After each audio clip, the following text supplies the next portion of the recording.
हर रोज एक नई कहानी देखने के लिए चैनल को सब्सक्राइब करें और बेल आइकन दबाना ना भूलें। शोभा राशन वाले भैया से बात करते हुए बोलती है। भैया देखिए, कल हमारे घर में पूजा है और मैंने आपको सारे सामान की लिस्ट दे दी है। कहीं भी कोई भूल नहीं होनी चाहिए। काफी बड़ी पूजा है, अच्छा नहीं लगता ना किसी चीज की वजह से सुनना पड़े। अरे बहन जी, आप बोल तो ऐसे रही हैं जैसे आप हमें बिल्कुल जानते ही नहीं हो। आज तक हमने कभी कोई गलती की सामान देने में क्या, तो बस आप निश्चित रहिए, लिस्ट में जो है वो आ जाएगा।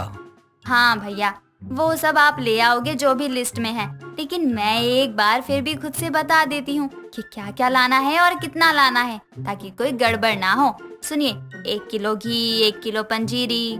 शोभा राशन वाले को वापस से लिस्ट बता ही रही थी कि तभी वहाँ पर उसकी बहू जूही आती है और अपनी सास की बात को काटते हुए जूही राशन वाले भैया से बोलती है। भैया, आप माँ जी की बात को छोड़ो, पहले मेरी सुनो। बहू, मैं कुछ बता रही हूँ ना, तो ऐसे बीच में अपनी सास की बात काट रही है, शर्म नहीं आती? माँ जी का घर में पूजा है तो काम सर पर रखे हैं। आप अपनी बकवास करके मेरा और काम मत बढ़ाओ। मैं जो कर रही हूँ करने दो। और भैया, आप पहले वाली लिस्ट को कैंसिल करो और मैं जो बोल रही हूँ वो लिखो। बहू, तू जो जिम्मेदारी ले रही है ना, तो थोड़ा ध्यान रहे। माँ जी, मुझे पता है आप क्या बोलना चाहती हो। मैं जो जिम्मेदारी ले रही हूँ वो अच्छे से पूरी करूँगी, आप उसकी चिंता मत करो। भैया, आप देख क्या रहे हो, लिखो। जूही अपनी सास को बोलने तक का मौका नहीं देती और खुद ही राशन वाले भैया से नई लिस्ट बनवाने लगती है। पूरी लिस्ट देने के बाद जूही और बाकी की तैयारियों में वो लग जाती है। और घर में पूजा थी, इसीलिए काम इतना ज्यादा था कि किसी को भी जरा भी आराम करने का मौका नहीं मिल रहा था। अगले दिन ही जब पूजा के लिए घर पर सभी मेहमान आने लगते हैं, तभी राशन वाले भैया आते हैं और सारा सामान दोनों सास बहू को देते हुए राशन वाले भैया बोलते हैं, ये लो आपका पूरा सामान, और बिल हो गया है आपका 6,880 रुपए। अरे भैया, इतना बिल कैसे बन गया? और पूरे सामान में हवन की सामग्री तो है ही नहीं। घर में पूजा है, कथा है। अब बताओ, बिना हवन की सामग्री के हम पूजा कैसे कर सकते हैं? बहन जी, जो लिस्ट में था जितना था वो सब ले आया हूँ। बहू, तूने लिस्ट में हवन की सामग्री नहीं लिखी थी क्या? तुझे पता है ना, सबसे जरूरी वही है। माँ जी, मुझे तो लगा आपने लिखवा दी होगी, इसलिए मैंने दोबारा नहीं लिखवाई। बहू, मैं तो बोल रही थी, लेकिन तूने ही बीच में बात काट दी थी, और तेरी बात काटने की वजह से सबसे जरूरी चीज तो भूल ही गए। अपनी आदत सुधार ले तू। शोभा अपनी बहू को समझाती है, लेकिन ये सब जूही नहीं समझती और उसकी ये बात काटने की आदत जारी रहती है। जूही की इसी आदत से शोभा और उसके घर के सभी लोग काफी ज्यादा परेशान थे। ऐसे ही एक दिन विमला और शोभा दोनों बैठकर बातें कर रहे थे। विमला शोभा से कहती है, अरे शोभा, आजकल तो मेरी तबीयत इतनी ज्यादा खराब रहती है, क्या ही बताऊं, कहीं जा ही नहीं पाती हूँ। रिश्तेदारों के घर कोई काम हो वो भी पूरा नहीं हो रहा है, क्या करूँ अब मैं। अच्छा, तेरी इतनी ज्यादा तबीयत खराब चल रही है, लेकिन मुझे तो कुछ पता ही नहीं था तेरी तबीयत के बारे में। पता तो मोहल्ले में किसी को भी नहीं था, क्योंकि हॉस्पिटल के ही इतने चक्कर लगाने पड़ रहे थे, और मेरे घर में तो मेरे बहू या बेटे भी नहीं हैं जो कुछ बता सकें। लेकिन ये तो बता कि तुझे हुआ क्या है? मुझे पथरी हो गई है। डॉक्टर ने बाहर का खाने से साफ मना कर दिया है, क्योंकि अगर मैंने बाहर का कुछ भी खाया तो खतरा बढ़ सकता है मेरे लिए ही, इसलिए मैं बाहर का नहीं खा सकती हूँ अब। अच्छा, बाहर का मना हो गया है, कोई नहीं, घर का खाना तो तू खा ही सकती है ना। घर पर ही कुछ हल्का फुल्का खा लिया कर, जिससे कोई नुकसान भी ना हो और तेरी सेहत भी बनी रहे। क्यों, सही बोल रही हूँ ना? घर का भी खाना सब नहीं खा सकती हूँ, मुझे तो चावल तक खाने। विमला अपनी बात को पूरी करती इतने में ही जूही वहाँ आ गई थी और विमला की बात उसने सुन ली थी। जूही जैसे ही विमला की बात को सुनती है, वो रसोई से बने हुए चावल लाती है और जबरदस्ती विमला को खिलाने लगती है। जूही विमला को चावल खिलाते हुए कहती है, आंटी जी, मैं जानती हूँ आप अपनी बहू और बेटे को बहुत याद करती हो। आपको तो अकेले भी खाना खाने का मन नहीं करता है, तभी तो आप हमारे यहाँ चावल खाने आई हो ना। जूही की बात सुनकर शोभा एक जोर से जूही को थप्पड़ मारती है और कहती है, अरे नालायक, विमला का मन चावल खाने का नहीं कर रहा, बल्कि डॉक्टर ने उसे चावल तक खाने को मना किया है। विमला की तबीयत खराब रहती है ना, इसलिए मना है इसे चावल। मना है? लेकिन अभी तो विमला आंटी बोल रही थी कि मुझे तो चावल खाने का। शोभा, तेरी बहू की ये बुरी आदत ना एक दिन किसी की जान लेकर ही मानेगी। बहू, मैं ये नहीं बोल रही थी कि मुझे चावल खाने का मन है, बल्कि मैं ये बोल रही थी डॉक्टर ने मुझे मना किया है चावल खाने से। सुन लिया तूने? अरे बहू, दूसरों की बात बीच में काटना बंद कर दे। कम से कम पूरी बात तो सुन लिया कर। अभी तो तू ये घर पर कर रही थी, कहीं बाहर भी यही किया ना तो चप्पल खा के घर मत आइयो। विमला और अपनी सास की बात सुनकर जूही को कहीं ना कहीं अपनी गलती का थोड़ा एहसास होता है और वो चुपचाप अपने कमरे में चली जाती है। इतना होने के बाद भी जूही को अपनी गलती ढंग से समझ नहीं आई थी और वो अभी भी किसी भी बात को बीच में घुसकर उस बात को काट दिया करती और अपनी बात करने लगती। ऐसा ही कई दिनों तक चलता है। कुछ दिनों बाद शोभा अपने बेटे नितिन को बुलाती है और कहती है, नितिन बेटा, एक काम था तुझसे। आज तो तेरी छुट्टी ही है ना, तो आज मेरा काम कर दे बेटा। माँ, आप पूछ क्यों रही हो? बताओ ना, क्या काम है आपको मुझसे? क्या करना है मुझे? मैं अभी जल्दी से वो काम करके आ जाता हूँ और फ्री हो जाता हूँ, फिर हम लोग बाहर खाना खाने चलेंगे, ठीक है माँ? नितिन बेटा सुन, मिश्रा जी के यहाँ से किराया ले आ, और वो किराया ना तुझे तिवारी जी के घर। शोभा नितिन को अपनी बात समझा ही रही थी, लेकिन उस बात में फिर से जूही घुस जाती है और अपनी सास की बात को बीच में ही काटते हुए जूही नितिन के पास जाकर बोलती है, अच्छा, आप काम से बाहर जा रहे हो तो मेरा भी एक काम है, वो कर देना। मिश्रा जी के यहाँ से पार्लर की दुकान है, वहाँ से एक मेकअप किट ले आना और तिवारी जी के यहाँ से भी पैसे लेने हैं। बहू, तू अपना काम बाद में बता दियो, मैं अभी कुछ जरूरी समझा रही हूँ, वो बताने दे। माँ जी, मैं भी कुछ जरूरी ही समझा रही हूँ। और नितिन जी, आप यहाँ क्यों खड़े हैं? मैंने बता तो दिया, अब जाओ आप जल्दी से और करो जो मैंने बोला है। एक बार फिर जूही अपनी सास की बात बीच में काट देती है और अपनी बात को ही ठीक मानकर अपने पति को जाने को बोल देती है।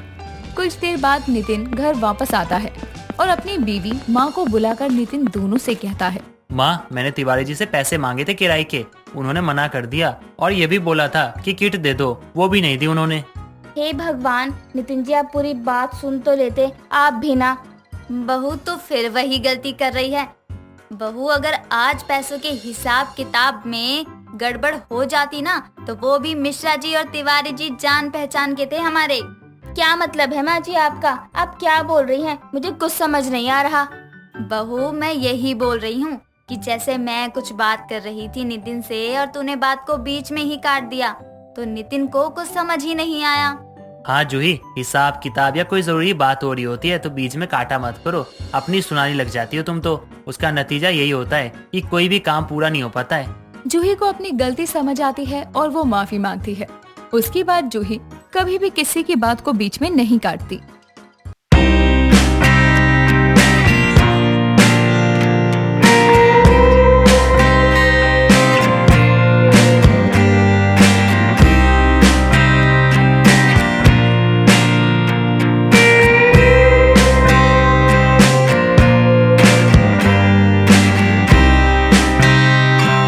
ऐसे ही कुछ समय निकल जाता है। एक दिन अचानक रुचि को ऑफिस से कॉल आता है कि उसको काम के सिलसिले में बाहर जाना होगा, जिसके बारे में वो संजू को बताते हुए बोलती है, यार ऑफिस से कॉल आया है, मुझे ऑफिस के काम से अर्जेंटली कानपुर जाना पड़ेगा, अब क्या करूं? क्या करूँ का क्या मतलब? जा तू, काम पहले है यार। नहीं यार, काम से पहले मेरे लिए तू है। आज तेरा बर्थडे है और मैं तुझे ऐसे अकेले छोड़ के नहीं जा सकती। कोई बात नहीं यार, हम बर्थडे तेरे आने के बाद मना लेंगे, लेकिन जो मौका तुझे आज मिला है शायद वो दोबारा ना मिले। और मैं अकेली कहाँ हूँ, मेरा सारा टाइम एनजीओ में ही निकल जाता है। तू चिंता मत कर, बस तू अच्छे से अपने काम पर ध्यान दे। ओके माय डियर बेस्टी, लेकिन मुझसे प्रॉमिस कर कि अगर तुझे कोई भी प्रॉब्लम होगी तो तू सबसे पहले कॉल करके मुझे बताएगी, खुद से ज्यादा समझदार नहीं बनेगी। ओके बाबा, पक्का प्रॉमिस, तुझे सब बताऊंगी, बस अब तो रेडी हो जा। रुचि अपने काम के लिए कानपुर चली जाती है और संजू अपने एनजीओ के काम में बिजी हो जाती है। ऐसे ही कुछ दिन निकल जाते हैं और कानपुर में एक दिन अचानक रुचि की मुलाकात एक विशाल नाम के लड़के से होती है, जो कि उसके ऑफिस का मालिक था, जहां वो मीटिंग के लिए आई थी। विशाल रुचि को पहली ही नजर में पसंद आ जाता है। रुचि ऑफिस स्टाफ से उसका नंबर निकालकर उसे कॉल करके बोलती है। Hello sir, I am Ruchi. Hello, but sorry, who are you? Sir, मैं रुचि बात कर रही हूँ, जो मीटिंग में आई थी आपके ऑफिस में। ओके ओके, जी बताइए आपने मुझे क्यों कॉल किया है? सर, एक्चुअली मुझे मीटिंग से रिलेटेड आपसे कुछ बात करनी थी। कोई इश्यू नहीं है, आप कल मेरे ऑफिस आ जाइए 9 बजे। Okay done sir. रुचि रोज किसी न किसी बहाने से विशाल से मिला करती थी, लेकिन उसने कभी उससे अपने दिल की बात नहीं बोली और विशाल को भी रुचि से बात करना अच्छा लगने लगा था। धीरे धीरे दोनों एक दूसरे के अच्छे दोस्त बन जाते हैं। कुछ समय बाद रुचि कानपुर से वापस आ जाती है और आते ही अपनी दोस्त संजू से मिलकर बोलती है। यार, तुझे पता है मैंने तुझे बहुत मिस किया। और मैंने तुझे यहाँ मिस किया। अच्छा वो छोड़, ये बता तेरी मीटिंग कैसी रही? सब ठीक था ना? यार, उस मीटिंग का तो पूछ ही मत। क्यों, क्या हुआ? ऐसे क्यों बोल रही है? और तू इतना हंस क्यों रही है? पागल वागल तो नहीं हो गई?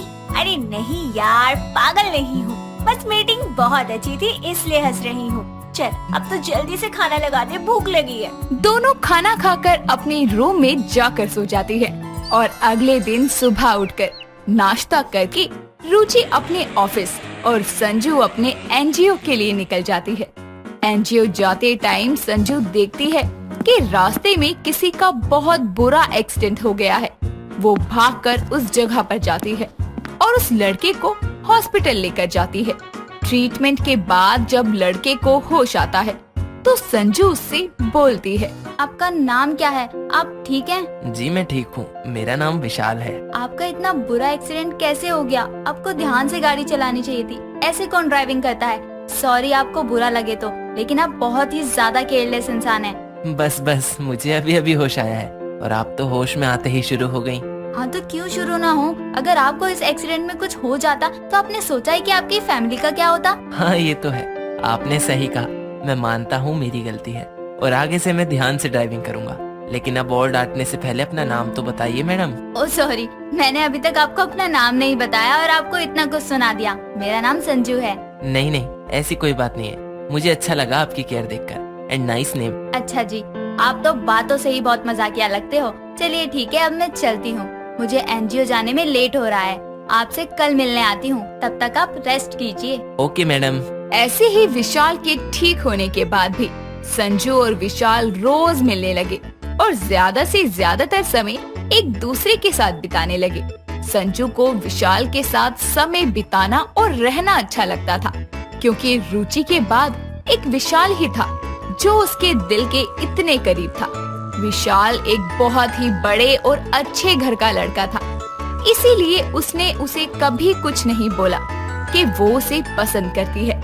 कुछ समय ऐसे ही बीत जाता है। तभी एक रोज विशाल संजू से मिलने आता है और बोलता है। संजू, मैं तुम्हें बहुत पसंद करता हूँ और शादी करना चाहता हूँ। तुमने मेरे दिल की बात बोल दी। हाँ, मैं तुमसे शादी करने के लिए तैयार हूँ, लेकिन उससे पहले मैं तुम्हें किसी से मिलवाना चाहती हूँ जो मेरी दोस्त बहन सब है। ठीक है, मुझे कोई प्रॉब्लम नहीं है। इतना कहकर संजू विशाल को अपनी दोस्त रुचि से मिलवाने अपने घर ले जाती है और जैसे ही रुचि की नजर विशाल पर जाती है, वो सोचने लगती है, यार मैं कहीं सपना तो नहीं देख रही? जिस इंसान को मैं इतना मिस कर रही हूँ वो मेरे सामने खड़ा है। रुचि ये सब सोच ही रही होती है कि तभी उसको अपनी दोस्त संजू की आवाज सुनाई देती है। कहाँ खो गई मैडम विशाल जी को देखकर? विशाल जी, तू इन्हें कैसे जानती है? बहुत लंबी स्टोरी है, वो छोड़। तू ये बता कि तुझे विशाल जी कैसे लगे? हम दोनों बहुत ही जल्द शादी करने वाले हैं, इसलिए तुझसे मिलवाने लाई हूँ। ये क्या मजाक है? मजाक नहीं है मैडम, सच है। मैं और तुम्हारी दोस्त बहुत जल्दी शादी करने वाले हैं।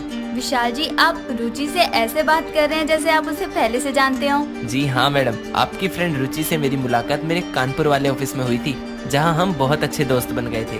तो अब इन्हें तो हमारी शादी से कोई प्रॉब्लम नहीं होगी। विशाल की बात सुनकर रुचि चुपचाप अपने कमरे में जाकर सोचने लगती है। ऐसा नहीं हो सकता, विशाल मेरी पसंद है, इसकी शादी किसी और से नहीं हो सकती। जो चीज मेरी है वो सिर्फ मेरी रहेगी। विशाल की शादी होगी तो सिर्फ रुचि से, नहीं तो नहीं होगी। रुचि ये सब सोच ही रही होती है कि तभी संजू उसके कमरे में आकर बोलती है। सॉरी यार, सब कुछ बहुत जल्दी हुआ, कुछ बताने का टाइम ही नहीं मिला। तो गुस्सा तो नहीं है ना? नहीं, मैं तुझसे नाराज नहीं हूँ। जिसमें तेरी खुशी है मैं उसी में खुश हूँ। अगली सुबह विशाल और संजू शादी के लिए मंदिर जाने के लिए तैयार हो रहे होते हैं। तभी रुचि संजू के कमरे में आकर बोलती है, यार मेरी ना कुछ तबीयत ठीक नहीं लग रही, तो विशाल को कॉल करके बोल दे कि मैं नहीं आ पाऊंगी। कोई बात नहीं, अगर ऐसा है तो हम किसी और दिन शादी कर लेंगे। तू पहले ठीक हो जा। नहीं यार, मेरी वजह से तुम्हारी शादी खराब हो अच्छा लगता है क्या? ठीक है, मैं बोलती हूँ। संजू जैसे ही कॉल करके विशाल को रुचि की हालत के बारे में बता देती है, वैसे ही कॉल कटने के बाद रुचि संजू के सर पर वार करके उसे बेहोश कर देती है और उसकी जगह मंदिर में घूंघट करके खुद विशाल के साथ शादी कर लेती है। थोड़ी देर बाद जब संजू को होश आता है तो वो भागकर मंदिर पहुंचती है और तब तक शादी हो चुकी थी। और संजू को अपने सामने देखकर जब विशाल अपने पास खड़ी लड़की का घूंघट उठाता है तो उसमें रुचि को देखकर बोलता है, मैं इस शादी को नहीं मानता। तुमने अपनी दोस्त को इतना बड़ा धोखा क्यों दिया? मैंने किसी को धोखा नहीं दिया। अरे पहले दिन से जब तुमसे मिली थी ना, तब से तुम्हें पसंद करती हूँ, तो मैं तुम्हारी शादी किसी और के साथ कैसे होने देती? ये पसंद नहीं, जिद है। और ये जो तुमने किया है वो धोखा ही है। मैं तुम्हारे साथ नहीं रह सकता और न ही तुम्हें पसंद करता हूँ। इस धोखे के बाद मैं भी तेरे साथ नहीं रह सकती। तुझे शर्म आनी चाहिए अपनी बहन जैसी दोस्त के साथ धोखेबाजी करते हुए। इस तरह से विशाल और संजू दोनों ही रुचि को छोड़कर चले जाते हैं और अपनी जिद और धोखे की वजह से वो अपने दोनों खास रिश्तों को खो देती है। रोज की तरह ही रीमा ब्रेकफास्ट बनाते हुए अपने पति अंकुश को आवाज लगाकर बोलती है, अंकुश उठ जाओ, वरना ऑफिस के लिए लेट हो जाओगे। फिर मेरे ऊपर ही चिल्लाओगे कि मैंने नहीं उठाया। ये औरत भी ना, इसको 8 बजे उठाने को बोला था, ये 6 बजे ही चिल्लाना शुरू कर देती है। अरे उठते हो या लाओ पानी की बाल्टी भर के। हाँ मेरी माँ, उठ गया। उठूंगा नहीं तो तुम मेरे कान के पर्दे फाड़ दोगी। अंकुश उठकर नहाने के लिए वॉशरूम में चला जाता है। इतने में ही उनके घर की डोरबेल बजती है और रीमा दरवाजा खोलती है तो सामने उसकी छोटी बहन पीहू खड़ी होती है।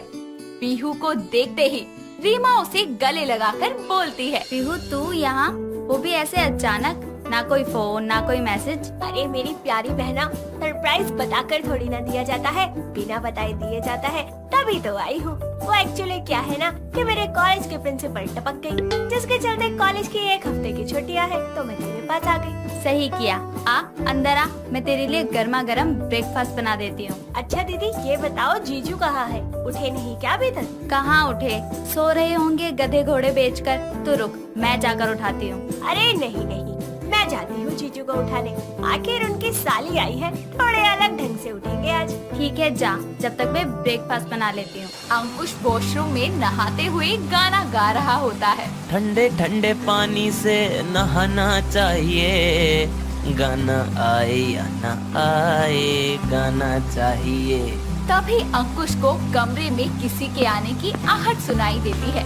पीहू चुपके से कमरे में आ रही थी, लेकिन अंकुश को लगता है कि रीमा है, जिसके बाद वो बोलता है, रीमा यार, तुम कमरे में आई हो तो टॉवल दे दो, मैं जल्दी जल्दी में लाना भूल गया। अरे यहाँ तो मैं जीजू को उठाने आई थी, लेकिन वो तो उठ के नहाने भी चले गए। अब क्या करूँ? बोल दूं क्या मैं रीमा दीदी नहीं हूँ, या टॉवल पकड़ा दूं? अरे हाँ, पकड़ा ही देती हूँ, वैसे भी टॉवल ही तो देना है, गेट से हाथ अंदर करके पकड़ा देती हूँ। पीहू बिस्तर पर रखा हुआ टॉवल उठाकर बाथरूम की तरफ आकर दरवाजे पर अपने हाथ से नॉक करके खड़ी रहती है। अंदर से अंकुश थोड़ा सा दरवाजा खोलता है और तौलिए के साथ साथ उसे भी पकड़कर खींच लेता है, जिसके बाद शावर के नीचे अंकुश की बाहों में पीहू उसके बेहद करीब आती है और दोनों शावर के पानी में भीग रहे थे। एक पल के लिए अंकुश पीहू को बस देखता रह जाता है। तभी पीहू अंकुश को ऐसे अंडरवेयर में देखकर अपनी आंखों पर दोनों हाथ रखते हुए बोलती है, सॉरी सॉरी जीजू, मैं तो आपको उठाने आई थी, आपने टॉवल मांगा तो मैं देने आ गई, लेकिन यहाँ। वैसे हुआ तो ये बहुत अच्छा। अरे अपने मुंह से बोल तो देती कि तुम रीमा नहीं हो। देखो पूरी गीली हो गई तुम। लाओ ये तौलिया, मैं तुम्हें उड़ा देता हूँ। अंकुश अपने हाथों से टॉवल पीहू को उठाते हुए ऐसे देखता है मानो उसको प्यार हो गया हो। तभी वो खुद को संभालते हुए बोलता है, तुम यहीं अंदर रहो, मैं रीमा की कोई साड़ी देता हूँ तुमको, वो पहन लेना। अंकुश बाथरूम से बाहर आकर अलमारी से रीमा की एक सुंदर सी साड़ी पीहू को देते हुए बोलता है, तुम अंदर चेंज कर लो, मैं बाहर कर लेता हूँ। ठीक है जीजू। जीजू को देखकर लग रहा है कि मेरे ऊपर फ्लैट हो गए हैं। चलो थोड़े मजे लेना तो बनता है। पीहू के मन में भी एक अजीब सी हलचल हुई थी जब वो अंकुश के इतना करीब थी, लेकिन उसने भी खुद को संभालते हुए अपने जज्बातों को काबू किया और अंकुश की भावनाओं से थोड़ा खेलने की सोचा। कुछ देर में दोनों ही कपड़े बदलते हैं, लेकिन पीहू जैसे ही बाथरूम से बाहर आती है तो साड़ी में पैर अटकने की वजह से वो गिरने वाली होती है। इतने में ही अंकुश उसे अपनी बाहों में संभालते हुए बोलता है, अरे साली साहिबा, आज आपने खुद पर ड्यूटी लगानी है क्या मेरी? नहीं नहीं जीजू, वो क्या है ना कि साड़ी में चलने में मुझे थोड़ी सी दिक्कत हो रही है, पर आप मुझे छोड़ दीजिए, मैं संभाल लूंगी। भगवान भी ऐसी सीन क्रिएट कर रहे हैं कि जीजू को मुझसे सच में प्यार हो जाएगा। Oh okay okay. दोनों अब बाहर आते हैं, जहाँ रीमा पीहू को अपनी साड़ी में देखकर बोलती है, अरे तेरे कपड़े कैसे बदल गए? वो दीदी आपके बाथरूम में फिसल के गिर गई थी, तो जीजू ने मुझे आपकी साड़ी दे दी। आपको कोई प्रॉब्लम है तो मैं अभी चेंज करके आती हूँ। अरे पागल, मुझे क्यों दिक्कत होगी? जो मेरा है वो तेरा भी तो है, आखिर तू बहन है मेरी। ओहो, मेरे लिए झूठ बोला जा रहा है, कुछ तो गड़बड़ है।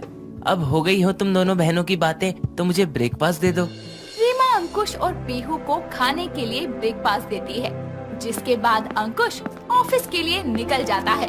पूरा दिन ऑफिस में बैठे हुए भी उसको पीहू का ही ख्याल आता है। शाम होने पर जब वो ऑफिस से निकलता है तो उसको हर लड़की में ही पीहू नजर आती है। ये देखकर वो खुद से बोलता है, यार ये मुझे हर जगह पीहू क्यों दिख रही है? मैं इश्क में तो नहीं हूँ, पर ये कैसे हो सकता है? वो मेरी साली है, ये तो गलत है। लेकिन प्यार तो सही गलत नहीं देखता, प्यार तो कभी भी किसी को भी हो जाता है। अंकुश जल्दी से घर आता है, जहाँ पीहू उसके आते ही उसे पानी का ग्लास देती है। ये देखकर अंकुश बोलता है, साली साहिबा इतनी सेवा मत करो, हमें इश्क हो जाएगा आपसे। आपका इश्क मेरे लिए रिस्क बन जाएगा जीजा जी, इसलिए अपने दिल पर थोड़ा काबू रखिए और पानी। हाय, खुद पर काबू कर भी ले। कमबख्त ये इश्क चीज ही ऐसी है, अच्छे खासे इंसान को बेकाबू कर देती है। कुछ कह रहे हैं क्या आप मन ही मन? मेरी इतनी मजाल जो अपनी साली साहिबा को कुछ कह दूं। तभी रीमा चाय लेकर आती है और अंकुश की बात का जवाब देते हुए बोलती है, अच्छा जी, साली से तो बड़े प्यार से बातें की जा रही है, कभी बीवी से भी की है? अब इंसान की फितरत है, जो चीज उसके पास नहीं होती वो उसी के पीछे भागता है। तुमसे तो जिंदगी भर बातें करनी ही है, थोड़ी साली साहिबा से भी करने दो। हाँ हाँ, करो करो। रीमा के चाय लाने के बाद सब मिलकर चाय पीते हैं और कुछ देर में डिनर के लिए पास के ही एक रेस्टोरेंट में जाते हैं, जहां अंकुश पीहू के साथ आगे चल रहा था और रीमा पीछे पीछे, जिस वजह से गेट पर खड़ा हुआ वेटर उसको उसकी पत्नी समझकर बोलता है, हेलो मैम एंड सर, आप दोनों के लिए हमारे पास कपल स्पेशल टेबल है, आप दोनों वहाँ बैठना चाहेंगे? सॉरी, हम कपल नहीं हैं, हम 3 लोग हैं, मैं, मेरी दीदी और मेरे जीजा जी। तो आप 3 लोगों के लिए टेबल दिखाओ। झूठी खुशी भी मत लेने दो साली साहिबा, अरे थोड़ी देर के लिए ही सही, कपल तो बने थे। ये जीजू का इश्क तो दिन पर दिन मेरे लिए रिस्क बनता जा रहा है। अगर दीदी को पता चल गया कि इनके मन में क्या चल रहा है तो मुझसे तो रिश्ता तोड़ेंगी ही और इनकी हड्डियां तोड़ेंगी वो अलग। वेटर तीनों को टेबल तक छोड़ कर आता है, जिसके बाद तीनों खाना खाते हैं। इसी बीच अंकुश टेबल के नीचे से कभी पीहू को पैर मारता, कभी आंखों से इशारा करता। ये देखकर पीहू वॉशरूम जाने का बहाना बनाकर वहाँ से उठ जाती है। तभी अंकुश भी उठकर वॉशरूम के बहाने उसके पीछे जाता है और फिर उसे रास्ते में रोकते हुए बोलता है, पीहू ऐसे इग्नोर मत करो, मैं कुछ कहना चाहता हूँ तुमसे, सुन तो लो। बोलिए। पीहू मैं इश्क में हूँ, क्या करूँ कुछ समझ नहीं आ रहा। जीजू ये आप क्या कर रहे हैं? ये गलत है। उस दिन बाथरूम में मैं गलती से आ गई थी और शायद उस दिन से ही आपको मुझसे इश्क हो गया है। लेकिन भूलिए मत कि ये इश्क बड़ा ही रिस्की है, इसीलिए मैं अपनी दीदी का घर बर्बाद नहीं करना चाहती। पर तुम ऐसे कैसे कर सकती हो? तुम्हारा मेरे करीब आना और हंसी मजाक करना, कहीं ना कहीं तुमको भी मुझसे प्यार है, इसीलिए घबराओ मत, बोल दो। आपको मेरा जवाब जानना है? ठीक है, कल सुबह तक का इंतजार करो। अंकुश पीहू के जवाब के लिए सुबह तक का वेट करने को तैयार होता है, जिसके बाद तीनों खाना खत्म करके घर आते हैं। आधी रात के लगभग 11 बजे जब अंकुश सो जाता है, तब पीहू उठकर अपना सामान पैक करते हुए बोलती है, ये जीजू का इश्क इससे पहले मेरे लिए और रिस्क पैदा करे, मैं यहाँ से खिसक लेती हूँ। और वैसे भी अब तो मैं इंडिया से बाहर चली जाऊंगी, और मैंने तो बस मजाक मजाक में ही उनसे पंगे ले लिए थे, लेकिन वो तो सच में ही इश्क कर बैठे। अब चुपचाप दीदी को बताकर यहाँ से खिसक लेती हूँ। पीहू चुपके से अपनी बहन को जगाती है और एक जरूरी काम का बहाना बनाकर उसी रात उसके घर से निकल जाती है। अगली सुबह अंकुश तैयार होकर पीहू के कमरे में जाकर बोलता है, मैं आ गया पीहू जवाब सुनने। इतना बोलकर वो देखता है कि कमरे में तो कोई नहीं है। पूरे घर में पीहू को ढूंढकर वो आखिर में रीमा से पूछता है कि आखिर पीहू है कहाँ, जिस पर रीमा उसे बताती है, वो तो घर गई, उसका ऑस्ट्रेलिया का वीजा आ गया था। अब वो बाहर पढ़ाई करने जाएगी, इसलिए निकल गई थी रात को ही। क्यों, कोई काम था आपको उससे? नहीं नहीं, वैसे वापस कब आएगी? शायद कभी नहीं, बाकी वो ही बताएगी। अगर बात हुई तो पूछ लूंगी मैं उससे। सही है साली साहिबा, सही सबक सिखा गई। अब इस दिल को अपनी बीवी के अलावा कहीं नहीं लगाऊंगा, ताकि ये टूटे ना। हर रोज एक नई कहानी देखने के लिए चैनल को सब्सक्राइब करें और बेल आइकन दबाना ना भूलें।